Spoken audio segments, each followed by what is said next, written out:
Okay, so Clone Wars, especially early Clone Wars episodes, were a little weird because they weren't actually released in chronological order.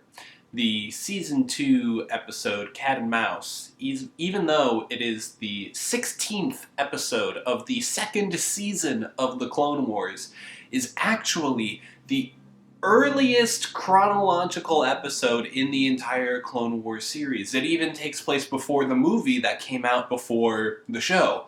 But still, it's Season 2, Episode 16. I don't know why they chose to do it that way. Was this just an idea they had later on? I don't know. It feels weird. And also, like, it didn't have to be the earliest chronologically, just like the story. It a tiny bit. So here's my thoughts on that episode, which is actually the first episode of the Clone Wars animated series. So the setup is that the Separatists have a blockade around a planet. It's a strategically important planet, and there's some fighting going on the ground with Senator Bail Organa, kind of there, maybe not leading the fight, but at least leading the like attempt to help people on the planet during the fighting. But it's not going well. They need reinforcements, but the Separatists have the planet blockaded. So Anakin and Obi-Wan come to the rescue with a fleet of ships. Even still, they are outgunned. So just to get some relief supplies to the surface, Obi-Wan tells Anakin to take a little stealth cruiser through the blockade to deliver supplies. Anakin, of course, being Anakin, goes, a stealth cruiser? And you want me to drop off supplies? Nuh-uh-uh, I'm attacking. Because that's how Anakin is. The early part of this episode, starting off with Anakin being outgunned by the Separatist blockade and continuing to just push forward, even though in dialogue we learned that Obi-Wan earlier specifically told him not to do that, to wait until at least Obi-Wan arrives with reinforcements, but Anakin was like, nah, I'm Anakin Skywalker, I'm going to attack.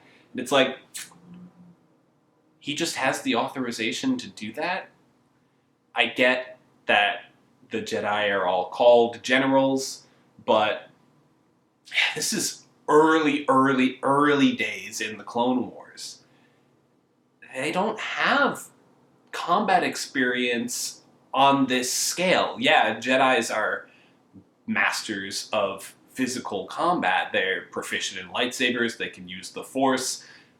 They, on the ground, are phenomenal superheroes when it comes to fighting.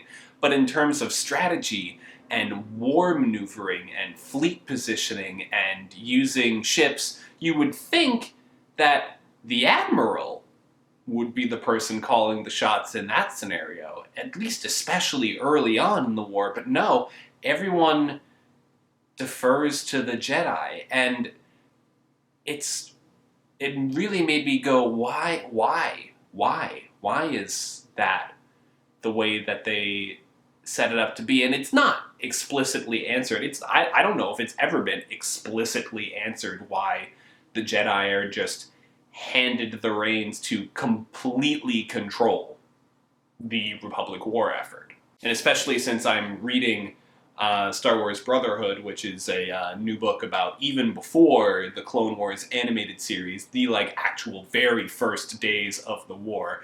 Anakin Skywalker has just been promoted from a Padawan to a Knight, and Obi-Wan, with a slightly longer mullet than he has in Attack of the Clones, goes off to do a mission. I'm only a third of the way through the book, so I obviously don't know how it ends yet, but they do talk about in the beginning of it, man, the Jedi are all just being called generals by the clones, and it's because that they're programmed for military stuff, that without the life experience that the clones gain throughout the course of the Clone Wars series, their default is just, oh, Jedi, general.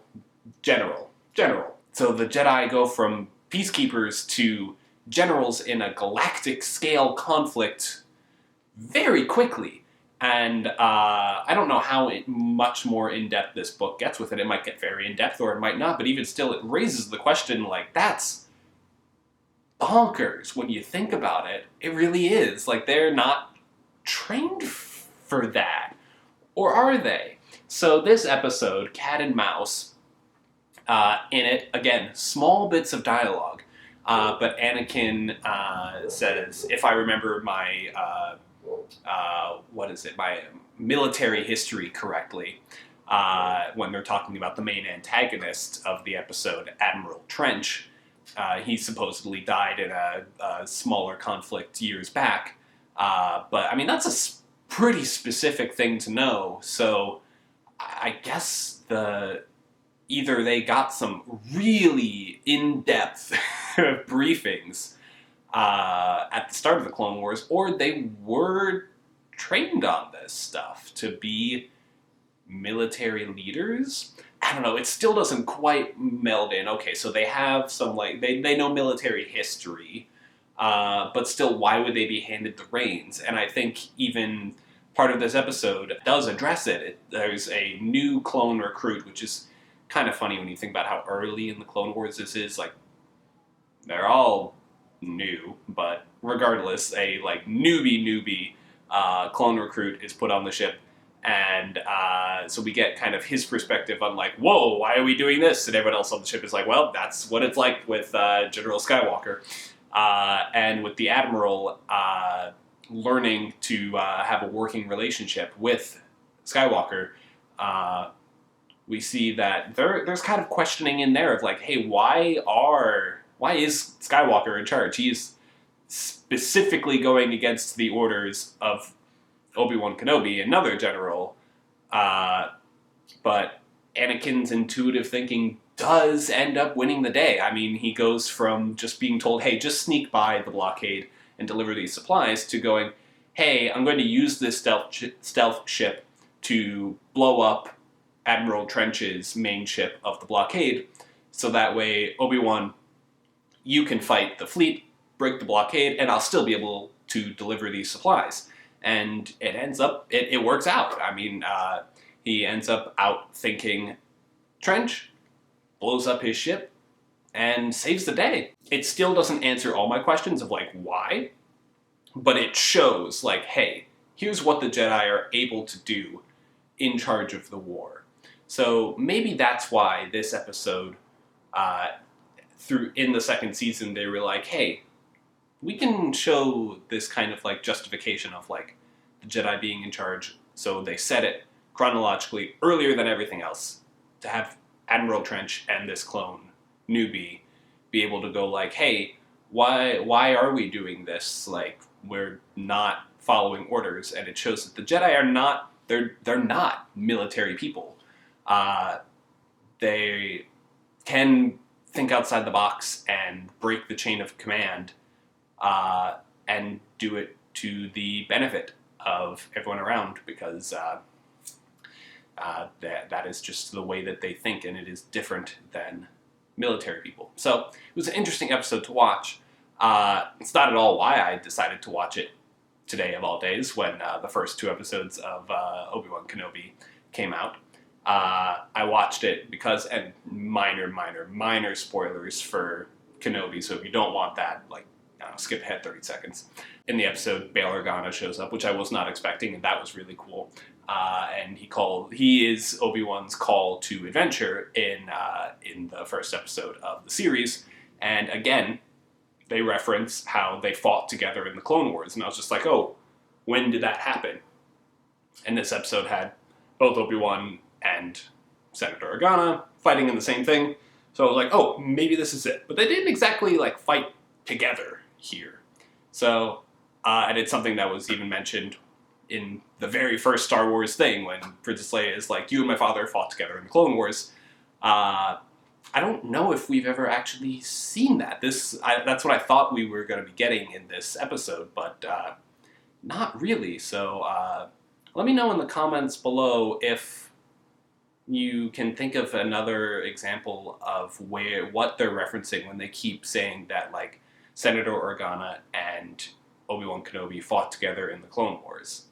I can't think of an exact instance, but there's a lot of Star Wars things out there, so maybe I just missed it. But regardless, this episode, not like one of the best episodes of the Clone Wars ever, but I understand the purpose of it, and it's not like they were shouting that that's what this episode was about, but to me, that's what this episode did. It helped with that justification of why the Jedi were in charge of the Grand Army of the Republic. So, yeah, it was just cool. Well, thank you very much for watching, and have a good week.